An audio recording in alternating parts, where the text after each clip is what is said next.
नमस्कार दोस्तों, जिला दर्शन में आप सभी का स्वागत है। आज हम बात करने वाले हैं सबसे छोटे ज़िले के बारे में बात करने वाले हैं। दिखने में आपको सबसे छोटा है और ज़िले में देखा जाए तो ये राजस्थान में सबसे छोटा ज़िला आपका क्या है, दूदू। ठीक है भाई, इस छोटे ज़िले के बारे में आज बात करने जा रहे हैं। तो आगे बढ़ने से पहले दरख्वास्त है आपसे, क्लास को लाइक और शेयर कर दिया जाए। हाँ, देखिए पहले हम देखिए ये राजस्थान के मैप में सबसे छोटा जिला कहाँ पे पड़ता है। देखिए, हाँ बात करते हैं। पहले तो इसकी दिशा के बारे में बात कर लेते हैं। ठीक है, अगर मैं राजस्थान को उत्तर से दक्षिण की ओर, देखो राजस्थान को अगर मैं उत्तर से दक्षिण की ओर और पूर्व से पश्चिम की ओर बांट दिया जाए, ठीक है भाई। हाँ, तो ये आपके सामने जो दूदू जिला है, देखिए कहाँ पे पड़ रहा है ये रहा। दूदू जिला कहाँ पे पड़ता है भाई, ये तो ये तो आपके सामने दक्षिण साइड होगी, ये पूर्व, तो ये दक्षिण पूर्व की है। ठीक है भाई, ये पूर्व दक्षिण की ओर पड़ने वाला जिला है। ठीक है, तो हम लिखेंगे दक्षिण पूर्व दिशा में पड़ने वाला ये कौन सा है, दूदू जिला है। ठीक है भाई, दिखाई पड़ रहा है आपके सामने, ये रहा प्यारा से दूदू जिला। ठीक है, हाँ ये जयपुर से अलग हुए हैं भाई। जयपुर से आपके सामने 3 जिले अलग हुए हैं। एक तो जयपुर ग्रामीण हो गया, और एक दूदू हो गया, और एक खुद जयपुर हो गया। ठीक है भाई, हाँ तो इसमें से एक दूदू जिला है जो आपके सामने दक्षिण पूर्व दिशा की ओर पड़ता है। ठीक है भाई, हाँ अगर मान लिया जाए तो ये आप ऐसे देख सकते हो, ये सेंटर लाइन से, सेंटर से, ये सेंटर से पूर्व दिशा की ओर पड़ता है। ठीक है, तो इधर दक्षिण है, इधर पूर्व है, तो हम ऐसे बोल सकते हैं ये दक्षिण पूर्व दिशा की ओर पड़ने वाला क्या है, हाँ जिला है। ठीक है, हाँ बात करें आगे संभाग की, बात करें ये कौन से संभाग के अंदर पड़ता है। ये जो आपके सामने जो दूदू है, देखो ये दूदू, ये दूदू हुआ, देखो ये दूदू हुआ, जयपुर ग्रामीण हुआ, कोटपुतली हुआ, ठीक है, खेरतल तिजारा हुआ, अलवर हुआ, ठीक है, हाँ दौसा हुआ, जयपुर हुआ। ठीक है, ये आपके सामने जयपुर संभाग के अंदर पड़ते हैं। ये सारे के सारे किसके अंदर पड़ते हैं भाई, जयपुर संभाग के अंदर पड़ते हैं, इसलिए दूदू जिला आपका जयपुर संभाग के अंदर पड़ता है। ठीक है भाई, हाँ देखिए इसको नोट कर लिया जाए, फिर हम आगे बढ़ते हैं। तो हमने देखा पहले इसकी डायमेंशन के बारे में देखा भाई, दिशा के बारे में देखा। तो ये आपके सामने, हाँ अगर देखिए दक्षिण पूर्व की ओर पड़ने वाला ये क्या है, जिला है आपके सामने जो दूदू है। ठीक है, हाँ तो ये सेंट्रल लाइन से नीचे है, इसका मतलब दक्षिण है, और सेंट्रल लाइन से उधर है। ठीक है भाई, राइट साइड में है, तो इसलिए ये क्या हो जाएगा भाई, पूर्व। ठीक है, नोट कर लिया जाए। हाँ देखिए अब आपको बात करते हैं इसकी तहसीलों के बारे में। ये आपके सामने भाई सबसे छोटा जिला है, तो इसलिए इसमें तहसीलें कितनी हैं भाई, 3 तहसीलें हैं, और ये 3 ही उपखंड है। 3 तहसीलें हैं और 3 ही उपखंड है। ठीक है भाई, तहसीलों की बात करेंगे तो कितनी तहसीलें आई भाई, 3 तहसीलें की बात करें, तहसीलें भी इसकी 3 है भाई। और उपखंड की बात करें, उपखंड, ठीक है भाई, कितने खंडों में बांटा गया, तो वो भी 3 ही है। ठीक है भाई, 3 ही तहसीलें हैं, और ये तीनों के तीनों क्या है, उपखंड है। लेकिन जो विधानसभा सीट है, विधानसभा सीट, विधानसभा जो सीटें हैं वो इसके अंदर कितनी है भाई, 1 है। ठीक है भाई, दूदू, दूदू के अंदर ये तीनों आ जाएंगे भाई, दो दो बाकी के हैं। तो इसका मतलब है इसमें 1 विधानसभा सीट है, और आपके सामने इसमें 3 तो तहसीलें हैं, और 3 ही उपखंड है, और 1 विधानसभा सीट होगी। अब बात करते हैं दूदू के बारे में। ये तहसीलों की क्या है, देखो ये मोटी मोटी जानकारी है। इन तीनों तहसीलों की क्या है विशेषता, खासियत क्या है, किस लिए जानी जाती है, दूदू किस लिए जाना जाता है। यहाँ पे आपके सामने एक तो आपको मिलेगा, देखो बात करें, एक तो छापरवाड़ा का बांध मिलेगा, और एक आपका, देखिए ये दूदू राजस्थान का एकमात्र ऐसा जिला है जो पहले ग्राम पंचायत था। क्या था भाई, ग्राम पंचायत था। कोई ग्राम पंचायत के बाद में तहसील बनती है, तहसील के बाद में जिला बनता है भाई। नंबर तो ऐसे ही आना चाहिए भाई। ग्राम पंचायत से फिर क्या बनता है, तहसील, तहसील से जिला बनना चाहिए था। लेकिन इसने भाई, ये एकमात्र ऐसा शहर है जो पहले ग्राम पंचायत से सीधा जिला बना है। डायरेक्ट क्या बना है, तहसील ही नहीं बना है, सीधा डायरेक्ट ये जिला बना है। ठीक है भाई। हाँ, तहसील तो है ही। अब दादू पंत की प्रमुख पीठ है, जो आपके सामने दूदू का जो नरेना गांव है उसके अंदर, वहां पे क्या है, दादू पंत की प्रमुख पीठ है यहाँ पे। इसलिए सबसे ज्यादा दूदू को इसलिए जाना जाता है। ये मुख्य पॉइंट है। ठीक है भाई। इसलिए गांव का भी ध्यान रखना, नरेना। हाँ, अब बात करते हैं मौजबाबाद की। बात करते हैं तो यहाँ पे 52 चूल्हों की हवेली है। कितने, 52 चूल्हों की हवेली है।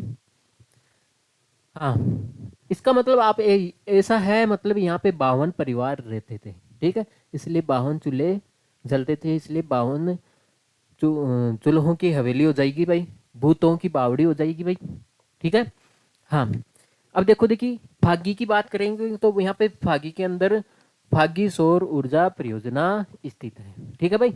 भाई दूधो के अंदर, फागी तहसील के अंदर सौर परियोजना क्या है, स्थित है। ठीक है भाई, इसको नोट कर लिया जाए, फिर हम आगे बढ़ते हैं। तो आगे चलते हैं।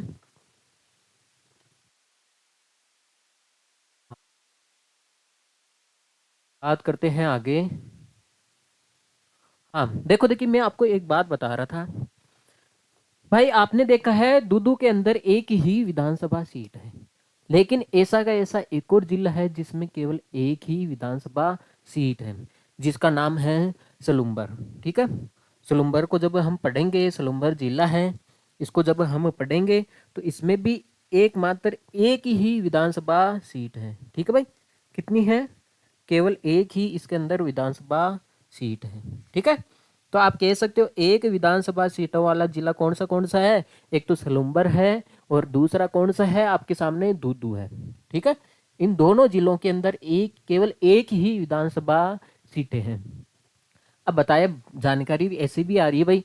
हाँ, जो छोटे जिले हैं इनको हटा दिया जाए, जिलों की श्रेणी से हटा दिया जाए, लेकिन जब तक नहीं हटते तब तक तो पढ़ना ही पड़ेगा भाई। तो इसका मतलब है ये सलुम्बर और दूदू, इसकी हटने की थोड़ी संभावना है। ठीक है भाई। हाँ, ना हटे तो अच्छा ही है। ठीक है, चलो भाई। हाँ, तो बात करते हैं आगे। तो आप इसको नोट कर लिया जाए, फिर हम आगे बात करते हैं भाई। देखो, देखिए बात करते हैं। आपको पता है दूदू वर्तमान में बना नया जिला है, जो जयपुर से अलग होके बना है। ठीक है भाई। बात करते हैं इसके बारे में। क्या बात करते हैं इसके बारे में, देखो भाई, बात ये करते हैं। अब आपको पता है 2022 का जो बजट है वो 2017 मार्च 2023 को सुनाया गया था। ठीक है भाई। हाँ, तो ये सुनाया गया तो इस बजट के अंदर ये घोषणा की गई कि हम 19 नए जिले बना रहे हैं। ठीक है भाई। हाँ, तो उसके अंदर तो केवल घोषणा की गई भाई, बजट के अंदर घोषणा कर दी। लेकिन उस घोषणा को भाई सीधे तुम नहीं बना सकते। हाँ भाई, अशोक गहलोत तो साहब सुबह उठे भाई 19 जिले बना दिए जाए, ऐसे तो बनाए भी नहीं सकते ना भाई। हाँ, तो पहले तो इन्होंने घोषणा की भाई बजट के अंदर। ठीक है। हाँ, अब जाहिर सी बात है, बजट में घोषणा तो कर दी, लेकिन बाद में मंत्रिमंडल ने 4 अगस्त 2023 को इनको क्या दे दी थी, मंजूरी दे दी थी भाई, आप बना सकते हो। ठीक है भाई। हाँ, जब मंजूरी मिल गई तो साहब अशोक गहलोत साहब ने 2 दिन बाद में 6 अगस्त को अधिसूचना जारी कर दी। ठीक है, पब्लिकली बता दिया भाई हम ये 19 नए जिले बना रहे हैं। ठीक है भाई। जब अब बना रहे हैं तो इन्होंने बस देरी तो की नहीं, 7 अगस्त को 19 नए जिले बना के रेडी कर दिए। ठीक है भाई। इसका मतलब है 7 तारीख से ये जिले कार्यरत हो गए। ठीक है भाई। हाँ, इसका मतलब है ये 7 तारीख से ये जिले कहलाने लग गए। इसलिए हम इसकी स्थापना दिवस, सभी नए जिलों की स्थापना दिवस कब मनाएंगे भाई, 7 अगस्त को बनाएंगे। ठीक है भाई। हाँ, आगे बात करते हैं उद्घाटनकर्ता की। इनका उद्घाटनकर्ता कौन था, शांति कुमार धारीवाल। ठीक है, जो नगरीय विकास मंत्री थे। ठीक है भाई। इस जिले को तोड़कर बनाया गया है ये केवल जयपुर जिले को। ठीक है। हाँ, इसका मतलब ये जो तीनों की तीनों, हाँ, आप तहसीलें भी नहीं कह सकते हो, ये जयपुर से तोड़कर बनाया गया है। अगर बात करें प्रथम कलेक्टर की बात करें तो है अर्तिका शुक्ला थे। प्रथम पुलिस अधीक्षक की बात करें तो ये पूजा अवाना थी भाई। ठीक है। हाँ, बात करें किस संभाग के अंदर आता है भाई, जयपुर से अलग हुआ तो ये जयपुर संभाग के अंदर आता है, कोई बड़ी बात नहीं है, आराम से याद रख सकते हो। सीमा की बात करें तो ये 3 जिलों से सीमा रेखा बनाता है। हाँ, सीमा की तो बात की नहीं हमने। ठीक है भाई, तो बात कर लेते हैं भाई, सीमा रेखा की बात कर लेते हैं भाई। देखो, सीमा रेखा की बात करें तो ये आपके सामने ये जिला है। देखो, ये आपके सामने ये दूदू है। कौन सा है? दूदू जिला है। देखो देखिए, तो ये देखो अजमेर से सीमा रेखा बना रहा है, टोंक से बना रहा है, और किससे? जयपुर ग्रामीण से बना रहा है। आप ऐसे सोच लो भाई, ये जयपुर से अलग हुआ है तो ये जयपुर से तो पक्का ही सीमा रेखा बना रहा होगा, लेकिन ये जयपुर शहर से नहीं बनाता है, ये केवल जयपुर ग्रामीण से बनाता है। बीच में भाई जयपुर ग्रामीण भी अलग हुआ ना भाई, जयपुर से 2 अलग हुए, एक तो दूदू और एक जयपुर ग्रामीण। तो ये जयपुर ग्रामीण का बीच में हिस्सा आ जाता है, ये वाला। ठीक है, इसलिए जयपुर ग्रामीण से सीमा रेखा बनाता है, इसलिए 3 जिलों से सीमा रेखा बनाता है। अब बात करते हैं भाई, ये अंतर्वर्ती जिला है, राजस्थान के अंदर है, तो ये किसी राज्य से सीमा रेखा नहीं बनाता, इसलिए ये अंतर्वर्ती जिला है भाई, बॉर्डर पे तो नहीं है ना। हाँ हाँ, बात करते हैं इस दूदू का उपनाम क्या है भाई, किस किस नामों से जाना जाता है? दादू पंथियों का क्षेत्र है ये। ठीक है, दादू पंथियों का क्षेत्र है, इसलिए इसको दूधावती कहते हैं, क्योंकि एक संत थे, दूदू को केवल एक संत ने प्रसिद्ध किया था भाई। हाँ, दादू रामदास ने। ठीक है भाई, इसके बारे में आगे बात करेंगे। उनकी वजह से यहाँ पे दादू दादू पंथियों का ये क्षेत्र है। पूछ लिया जाए दादू पंथियों का क्षेत्र कौन सा है? ठीक है भाई, दूदू है। हाँ,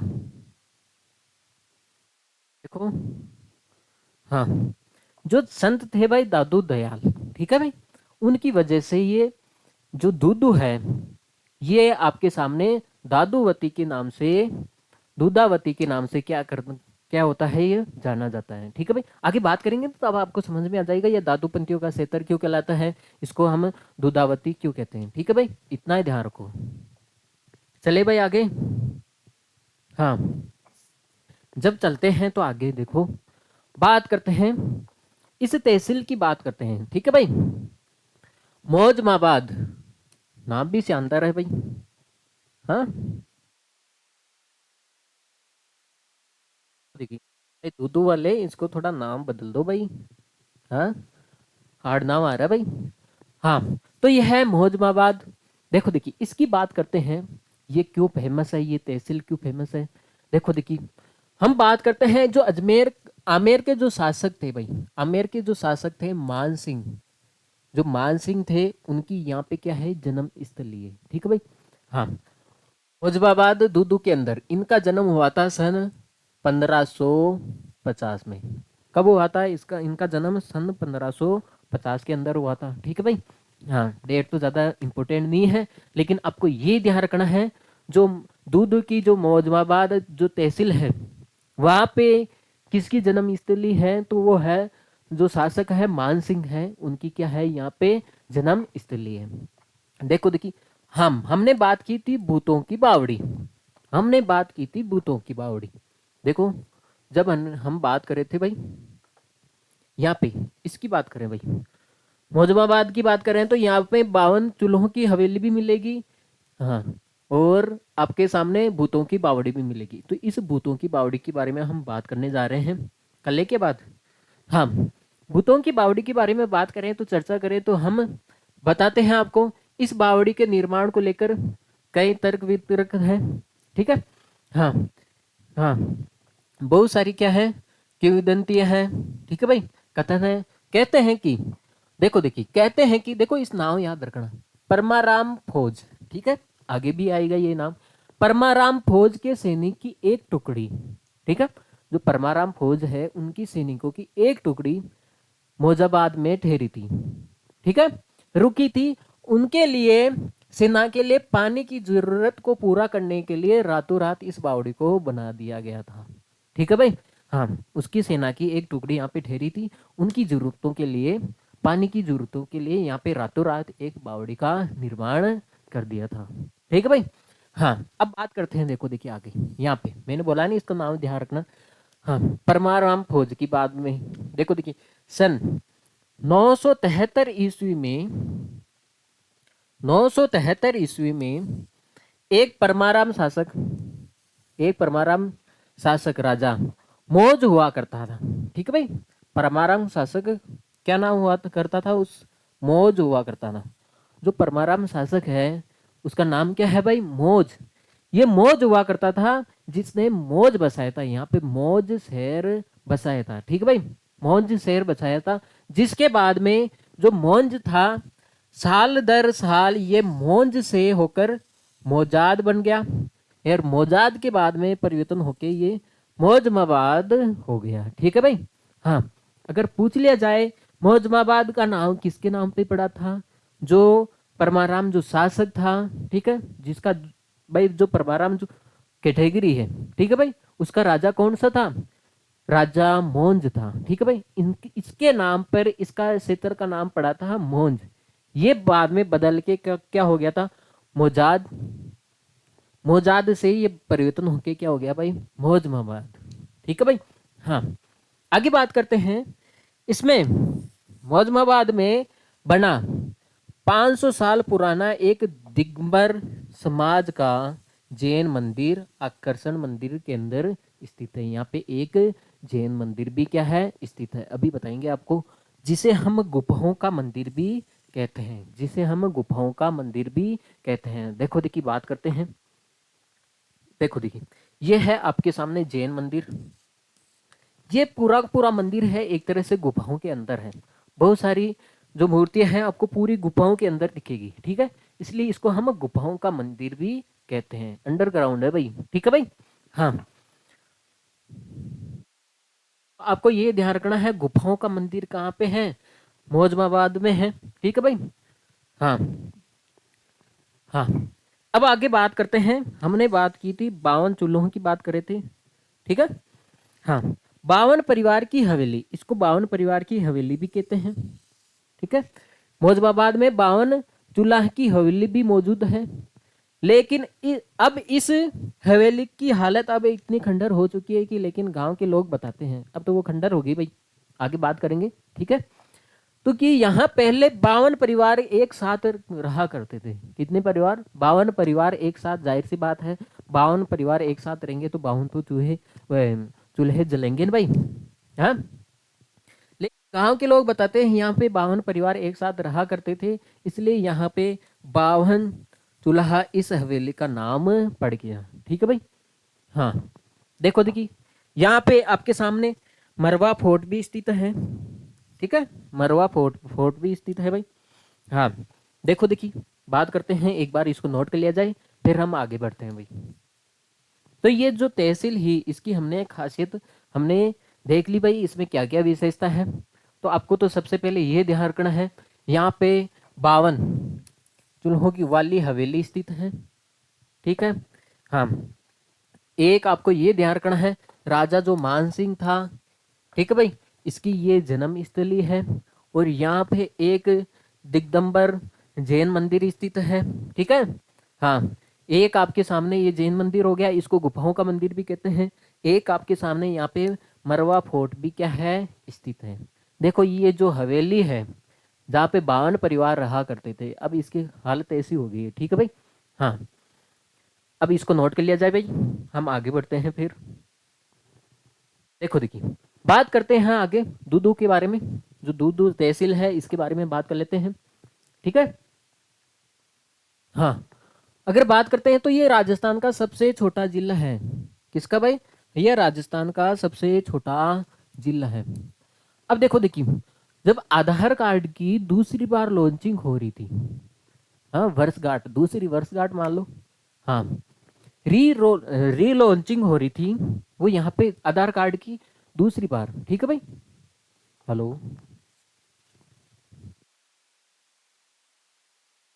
हाँ, देखिएगा, हम बात कर रहे थे, हम बात कर रहे थे जो आधार कार्ड की, जो आधार कार्ड था आपका आधार, आधार की जो दूसरी वर्षगांठ है, ठीक है, मतलब दूसरी बार उसकी लॉन्चिंग हो रही थी, वो कहाँ हुई थी भाई? 20 अक्टूबर 2012 को राजस्थान की दूदू में आधार कार्ड सक्षम सेवा वितरण शुरू किया गया था। ठीक है भाई, इस सेवा का शुभारंभ प्रधानमंत्री डॉक्टर मनमोहन सिंह द्वारा किया गया था। तो आपको ये ध्यान रखना है, आधार कार्ड की जो दूसरी लॉन्चिंग है वो कहाँ से की गई है भाई? दूदू से की गई है। ठीक है भाई। हाँ, अगर पहली लॉन्चिंग की बात करें आधार कार्ड की, देखो आधार कार्ड के बारे में थोड़ी जानकारी ले लेते हैं। आपका जो आधार कार्ड है, ठीक है, पहली बार इसकी लॉन्चिंग, ठीक है, पहली बार बात करते हैं, पहली बार, ठीक है, बात करते हैं ये कहाँ पे लॉन्च हुआ, ठीक है, कब लॉन्च हुआ, बात करते हैं ये तो ये 28 जनवरी 2009 को लॉन्च किया गया। ठीक है भाई। दूसरी बात है कौन से राज्य में? महाराष्ट्र, महाराष्ट्र राज्य में। गांव की बात करें तो वो गांव था भाई, वो गांव था टेम्बला। ठीक है, टेम्बला गांव था। ये किसको मिला था? पहला आधार कार्ड किसको मिला था भाई? आपको मिला क्या? नहीं मिला ना। हाँ, तो एक मराठी महिला थी, मराठी महिला थी। ठीक है भाई, भाई कन्या को देना चाहिए था, महिला को दे दिया भाई। हाँ, जो मराठी महिला थी, ठीक है, हाँ, जिसका नाम था रंजना,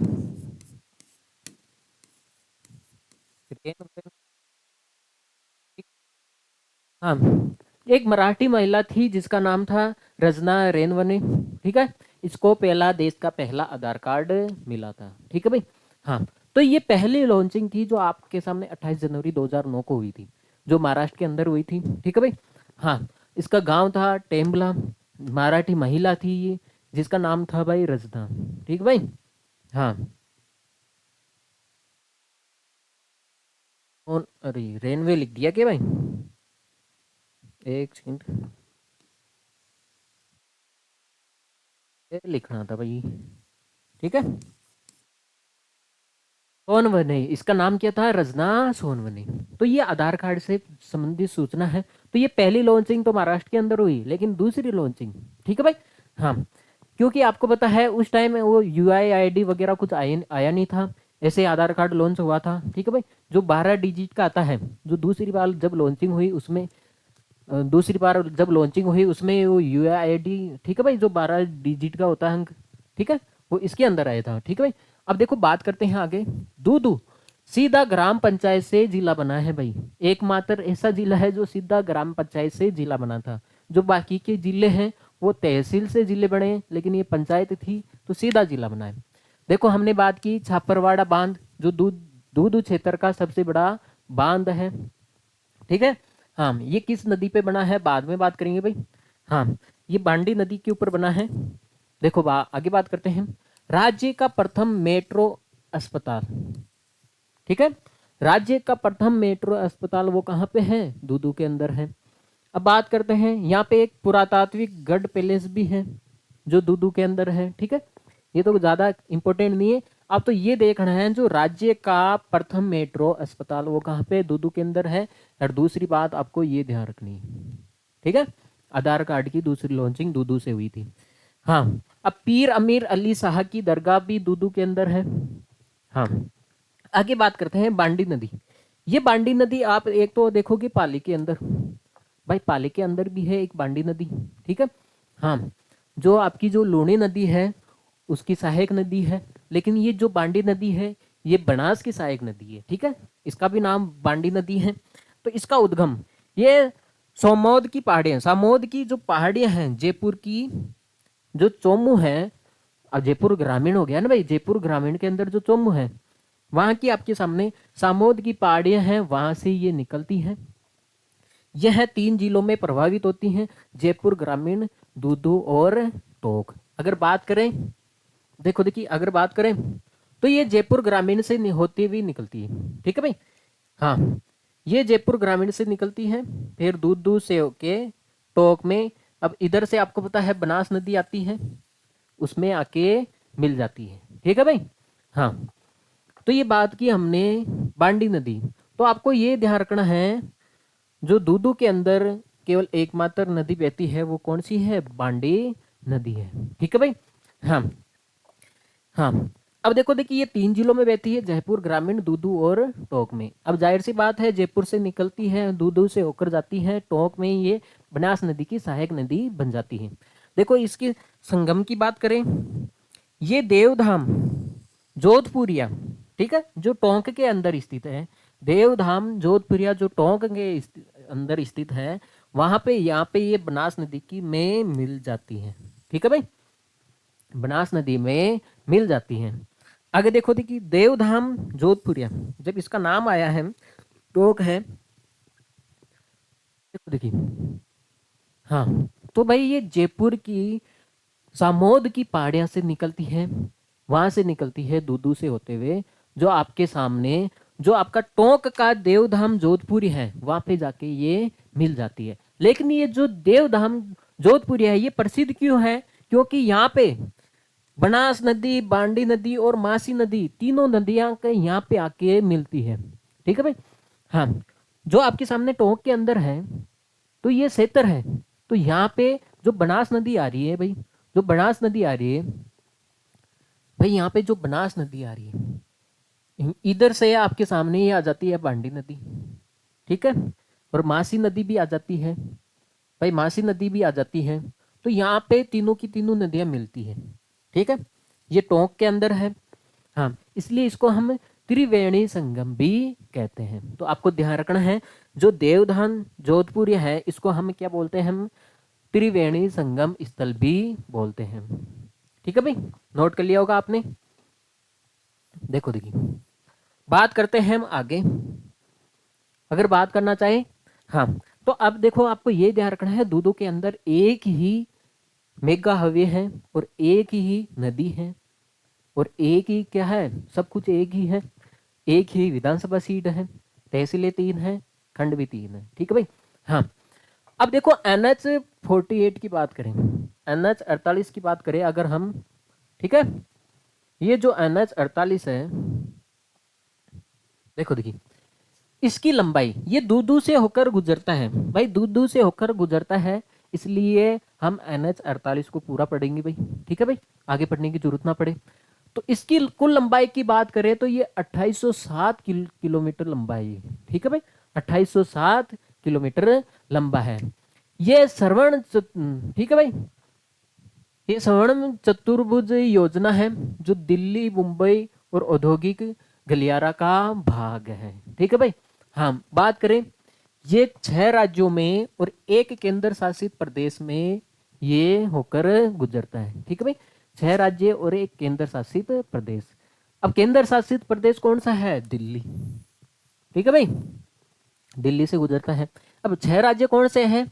हरियाणा, राजस्थान, गुजरात, महाराष्ट्र, कर्नाटक और तमिलनाडु। देखो देखिए, बात करते हैं आगे।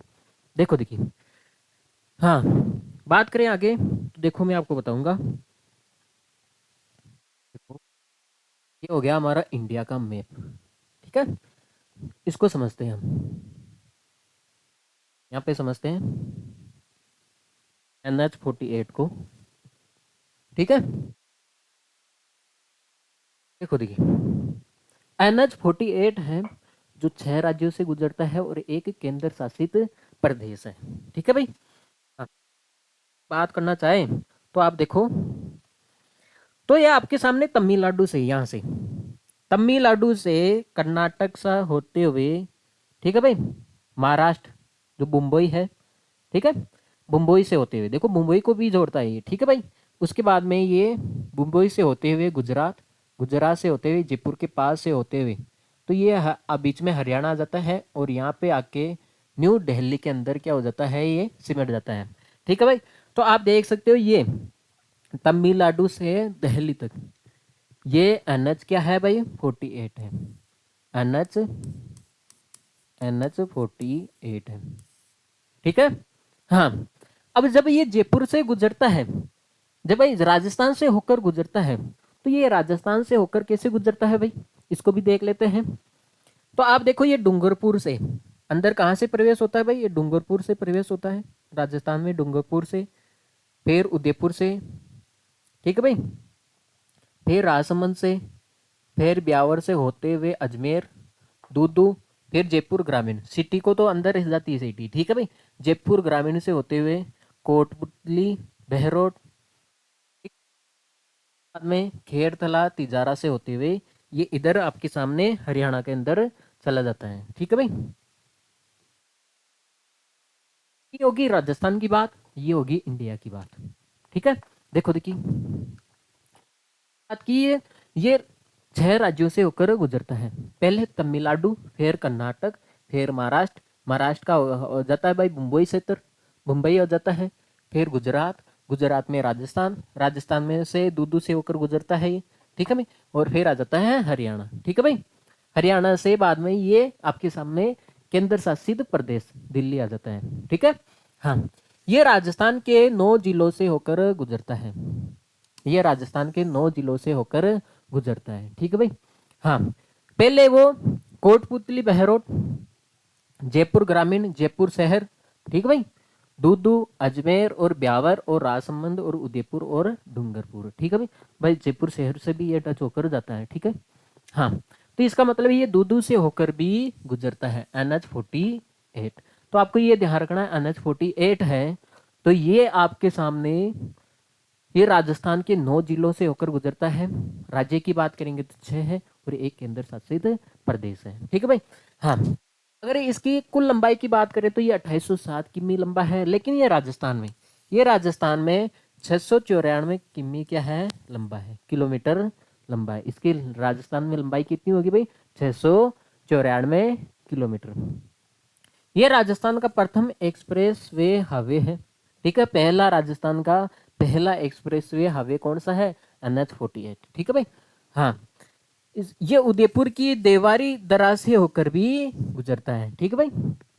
हाँ, ये भी ध्यान रखना है, उदयपुर का जो देवारी दरा है वहां से होकर भी गुजरता है। NH-48 पर घूमता फिरता ट्रॉमा हॉस्पिटल भी स्थित है, ठीक है भाई। हाँ, घूमता फिरता ट्रॉमा हॉस्पिटल भी यहाँ पे क्या है भाई, स्थित है, ठीक है भाई। इस सड़क पर ये सुविधा आपको मिल जाएगी, घूमता फिरता हॉस्पिटल, ठीक है। हाँ, क्योंकि ये सबसे ज्यादा बहने वाला भाई, ठीक है, ये NH-48 है तो एक्सीडेंट के ज्यादा खतरे रहते हैं, तो इसलिए घूमता फिरता यहाँ पे ट्रॉमा हॉस्पिटल भी क्या है, स्थित है, मतलब जगह पे स्थित नहीं है। हाँ, देखिए इसको नोट कर लिया जाए तो हमने देखा है, तो ये आपके सामने यहाँ पे तमिलनाडु से होते हुए कर्नाटक, ये मुंबई से होते हुए गुजरात, राजस्थान, हरियाणा, फिर ठीक भाई, न्यू दिल्ली। इधर बात करेंगे तो ये डूंगरपुर से प्रवेश करता है, उदयपुर, राजसमंद, ठीक है, ठीक है। हाँ, फिर ये ब्यावर से होते हुए अजमेर, दूदू और यहाँ पे, ठीक है भाई, जयपुर, जयपुर शहर का भी हिस्सा थोड़ा ऐड होता है इसमें, तो ये जयपुर ग्रामीण से होते हुए कोटपुतली, बहरोड से होते हुए खेरतला, तिजारा, फिर बाद में आ जाता है आपका हरियाणा, फिर आ जाता है केंद्र शासित प्रदेश, ठीक है भाई। हाँ, तो इसकी स्थिति होगी ये राजस्थान के अंदर भी होगी। हाँ, आगे बात करते हैं इसके बारे में, नरेना। देखो देखिए, तो दूदू का जो नरेना है ये सबसे ज्यादा प्रसिद्ध है, देखो देखिए क्यों है। यहाँ पे दादू पंत की प्रमुख पीठ भी स्थित है। देखो ये दादू पंत कौन थे हम आगे पढ़ेंगे, चिंता ही ना करो। देखो ये आ गए, ये आ गए आपके दादू दयाल, ठीक है, संत दादू दयाल यहाँ पे आ गए, ठीक है भाई। ये है, इनके बारे में पढ़ेंगे, लेकिन नरेंद्र के अंदर इनकी प्रमुख पीठ नरेंद्र के अंदर स्थित है भाई, ठीक है भाई। हाँ, संत बखान जी, ठीक, हाँ, संत बखना जी का जन्म यहाँ पे भी नरेना के अंदर हुआ था। और आपको ध्यान रखना है, दादू दयाल पेनोरमा भी ये भी नरेना के अंदर है। हाँ, दादू दयाल मेला भी यहाँ पे क्या बढ़ता है, नरेना के अंदर बसता है, भरता है, ठीक है, जो आषाढ़ की पंचमी से लेके, ठीक है भाई, नवमी तक बढ़ता है। अब देखो देखिए, जो संत दादू दयाल था, देखो हमने पढ़ा था ना भाई, भाई इस जो दूदू है इसका उपनाम दादू पंथियों का क्षेत्र भी कहते हैं इसको, ठीक है भाई। हाँ, इसको दुधावती भी कहते हैं, देखो क्यों कहते हैं, देखो बात करते हैं यहाँ पे संत दादू दयाल की बात करते हैं। इनका जन्म यहाँ पे नहीं हुआ, इनका जन्म 1544 को अहमदाबाद गुजरात के अंदर हुआ।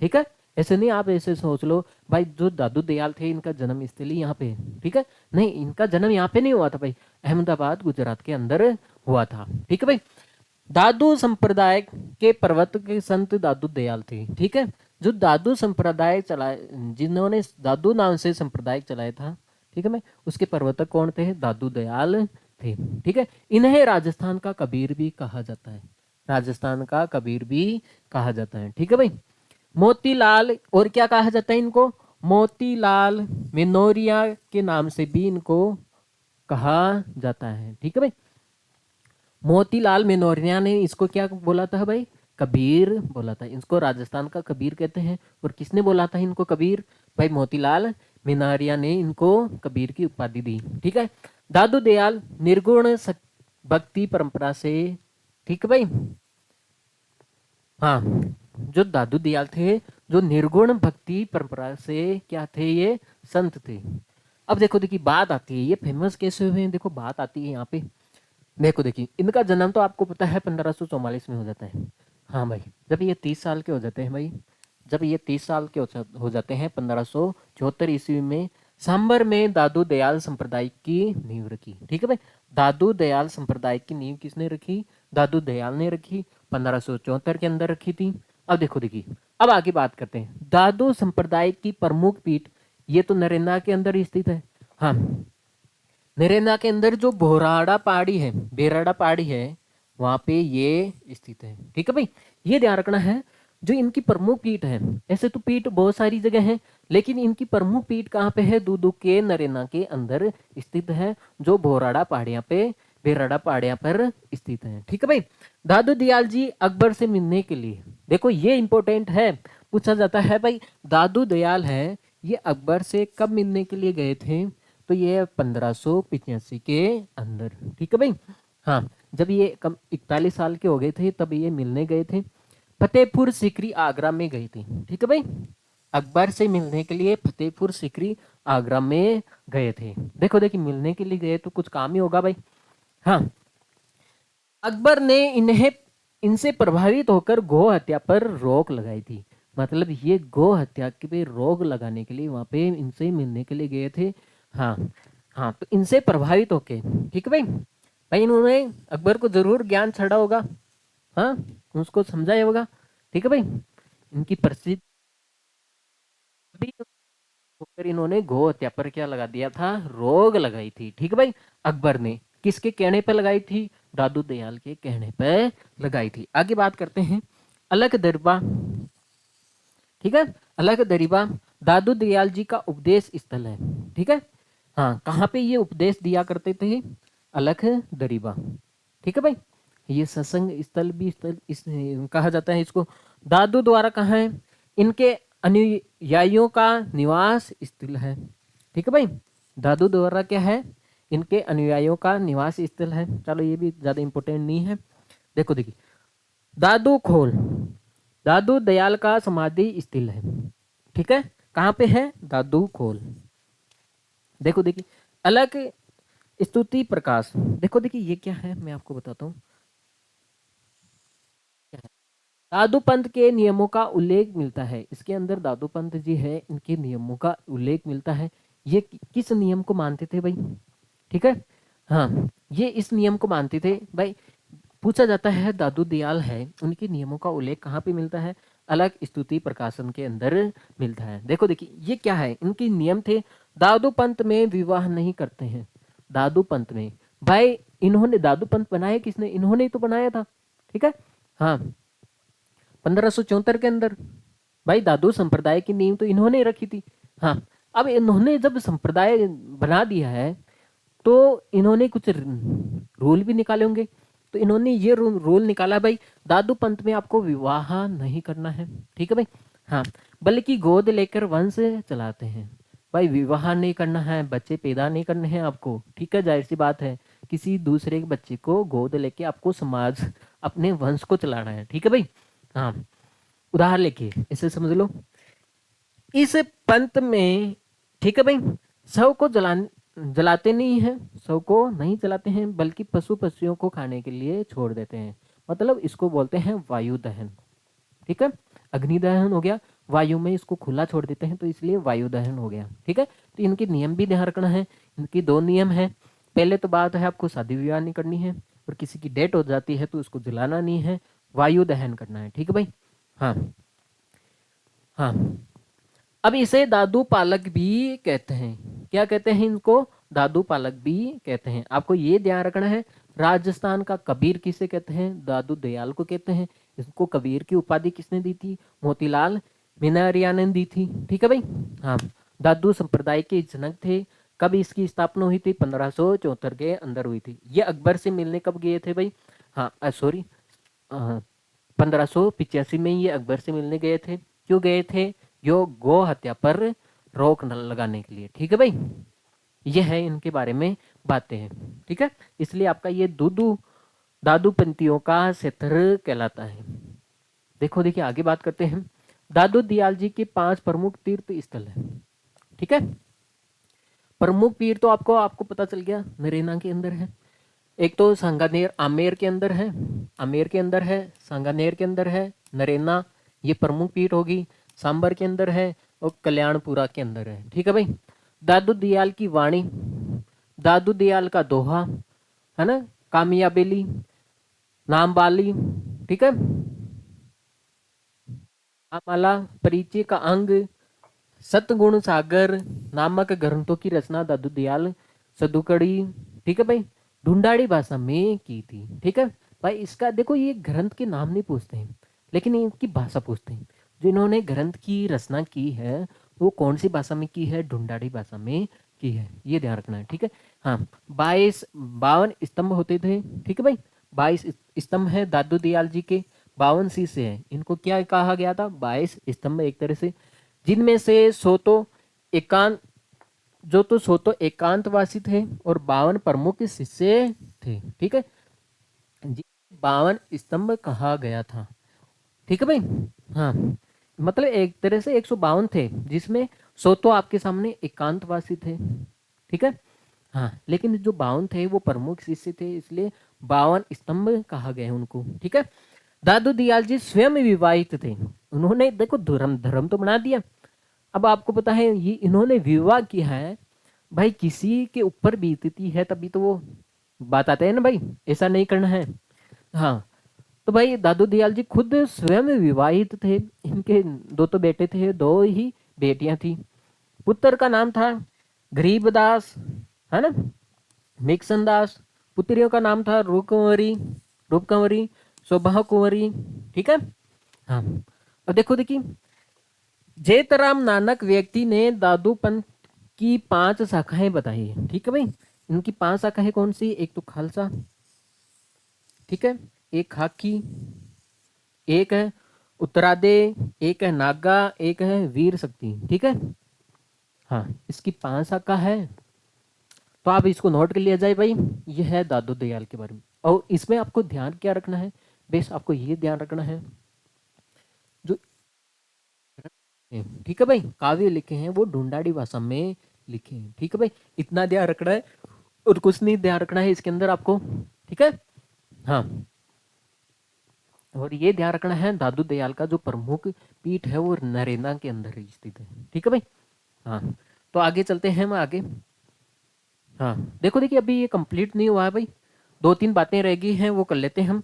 देखो कौन सी बातें रह गई हैं, हम बात करते हैं भाई। देखो देखिए 2-3 बातें रह गई, वो कर लेते हैं पहले। देखो, अब ये है, हमने देखो दूदू का नरेना गांव तो देख लिया, लेकिन 1-2 गांव रह गए भाई, उसके बारे में भी चर्चा कर लेते हैं। देखो देखिए, एक तो आपके सामने आता है भाई नया गांव, गांव का नाम भी नया गांव है। ठीक है, एक तो नया गांव आ जाता है। हाँ, एक आ जाता है दूसरा साकुन, दूसरा क्या आ जाता है भाई? साखून, दूसरा आपका साखून आ जाता है, और एक नया गांव आ जाता है। देखो देखिए नया गांव क्यों प्रचलित है, बात करते हैं भाई नया गांव क्यों प्रचलित है। देखो बात करते हैं, तो यहाँ पे ये जो है ये देश का, एक सेकंड, अभी तो देश हो जाता भाई। हाँ, ये देश का पहला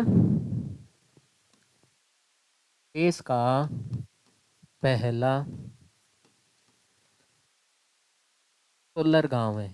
ठीक है भाई, ये देश का पहला सोलर गांव है, जिसका नाम क्या है भाई? नया गांव। ठीक है भाई। हाँ भाई, साकोण क्यों प्रसिद्ध है? ठीक है, देखो देखिए, एक संत हुआ करती थी जिसका नाम था मोहनदास। ठीक है, मोहनदास की यहाँ पे क्या है, ये जन्म स्थली है। ठीक है भाई। हाँ,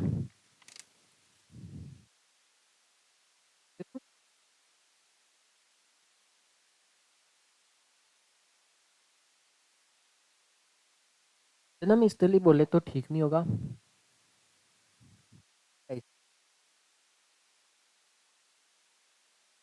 तपस्या स्थली है। ठीक है, आपको ये ध्यान रखना है, जो नया गांव है, जो दूदू का जो नया गांव है, वो देश का पहला सोलर गांव है। और आपको ये ध्यान रखना है, जो साकुण है, वो है मोहनदास मेनी बाबा की क्या है, ये तपस्या स्थली है। ठीक है भाई। हाँ, बात करेंगे बाद में मोहनदास के बारे में। ठीक है भाई, ये किसी न किसी जिले में आएंगे तो बात करेंगे भाई इनके बारे में, लेकिन आपको अभी ये ध्यान रखना है, इनकी तपस्या स्थली। भाई जाहिर सी बात है, ये भक्त थे, तपस्या करते थे। ठीक है, ये बहुत प्रसिद्ध व्यक्ति थे।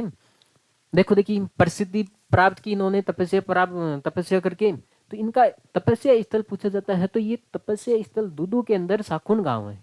ठीक है भाई, यहाँ पे तो ये बात है भाई, आपका दूदू प्यारा सिख जो छोटा सिख जिला था, उसके बारे में हमने संपूर्ण डिटेल में चर्चा कर ली है। तो उम्मीद है भाई आपको अच्छे से ये समझ में आया होगा। ठीक है भाई। हाँ, तो फिर thanks for watching this class, take care, see you bye. Class को शेयर करके जाना है, ऐसे मत चल जाना। बाय।